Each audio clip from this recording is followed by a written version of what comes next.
abonné leen ci chaîne YouTube bi di Yaatal Xeltu Yin te activé cloche de notification bi ngir lu wàccati bees ngir man di ko jot ca tàng-tàng ba.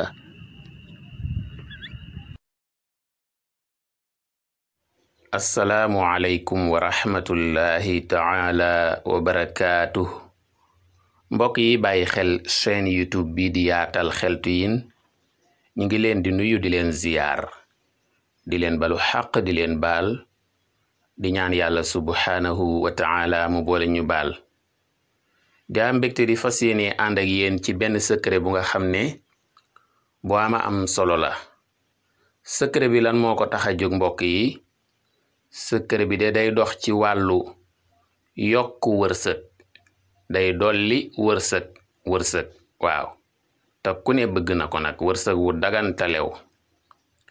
secret bi ana nan lañ koy jëfandikoo? ki ko bëgg a jëfandikoo day fexe ba sell ba noppi laab, fexe ba sell laab, li mu sol laab, fi mu nekk laab. bu ko defee mu daldi soobu ci liggéey bi. ana nuñ koy defee? yow mi ko bëgg a jëfandikoo da ngay wax a'udhu billahi minash shaytanir rajim bismillahir rahmanir rahim. daldi julli ci yonente bi fukki yoon ak juróom-ñeent muy 19 fois. allahumma solli ala sayyidina muhammadin wa sallim fukki yoon ak juróom-ñeent 19 fois. soo noppee nga wax astaghfirullah téeméeri yoon muy 100 fois. soo noppee nga jàng suuratul waaqi'a bi commencé ginnaaw a'udhu billahi minash shaytanir rajim bismillahir rahmanir rahim idha waqa'atil waaqi'a laysa li waqa'atiha kadhiba. waaw ba fa saar wa yam nga jàng ko ñaata yoon? ñetti yoon 3 fois lépp nag ci benn jotaay, amul jóg di dem, amul jóg di waxtaan, amul dara, doo ko booleeg dara. soo jàngee yi ba noppi nga daal di ciy teg ñaan gi may bëgg a wax. ñaan gi nag yaa ngi koy jàng ñetti yoon muy 3 fois. ñaan gi yaa ngi koy jàng ñetti yoon muy 3 fois. ñaan gi mooy lan?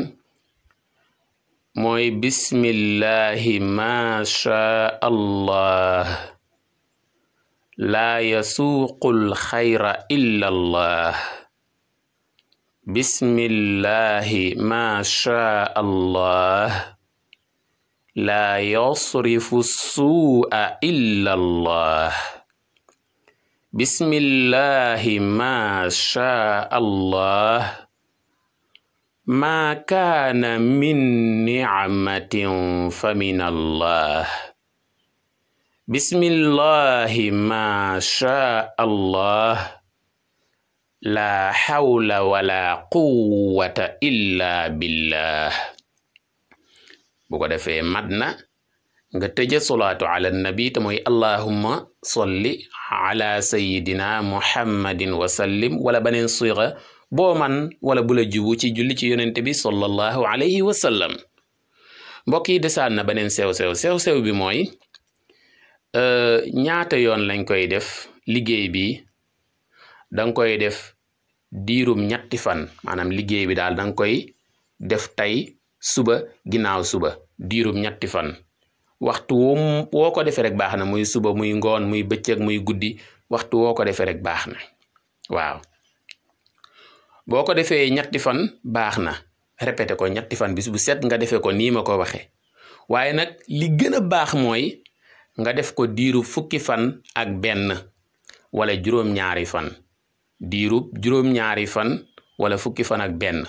waaw ay boo ko defee diirub juróom-ñaari fan nga répété ko 7 jours, pendant 7 jours yoo xam ne bis bu set nga def liggéey bi ni ma ko waxee, wala pendant 11 jours muy diiru fukki fan ak benn yoo xam ne bis bu set nga defee ko nii ñu ko waxee. incha allah xaw ma kan mooy ñàkkati wërsëg de, waaye du doon yow. Moom kay doo saraxu kenn, doo yalwaanati kenn, doo tàllalati kenn loxo. Yàlla moo lay sottil wërsëg yi ci kàttanam ak mbaaxam. mbokk yi léeg-léeg secret yi nit joxe ko ñu ne waaw moom lu teewoon mu def ko te am ko wala mu am koog yooyu. damay wax ne léeg-léeg nga gis koo xam ne dalay jox benn secret naan la day maye alal te moom yuru ko, fekk loola du mission, loolu taxu koo jóg. loolu lu jar a bàyyi xel la. dama lay jox misaal. am na kilifa gu baax goo xam ne dañuy wax ne daa amoon ku ñëw ci moom di ko jàmbat bopp buy metti mu ñaanal ko ca saasa bopp ba sedd. moom kilifa ga mu ne xoolal rek, yàlla yéeme, xoolal kii am bopp buy metti ma ñaanal ko léegi mu saafarawu te man maa ngi nii di jànkonteeg mettit wu tar woo xam ne mënuma ci dara. pour wax leen ne mbir yi itam yàlla daa ami mbiram, ami kodam, ami secretam, ak kenn ku ne luy ko tax a jóg ak luy mission. mbokk yi junj day na boroom xel. kon dañuy taxawandi fii di leen ñaax ngeen abonné wu ci chaîne YouTube bi di Yaatal Xeltu Yin, di bàyyi xel waxtaan yi, di commenter, di aimer, ndax fi la njëriñ yi gën yaatoo. jaa ngeen jëf, wasalaam.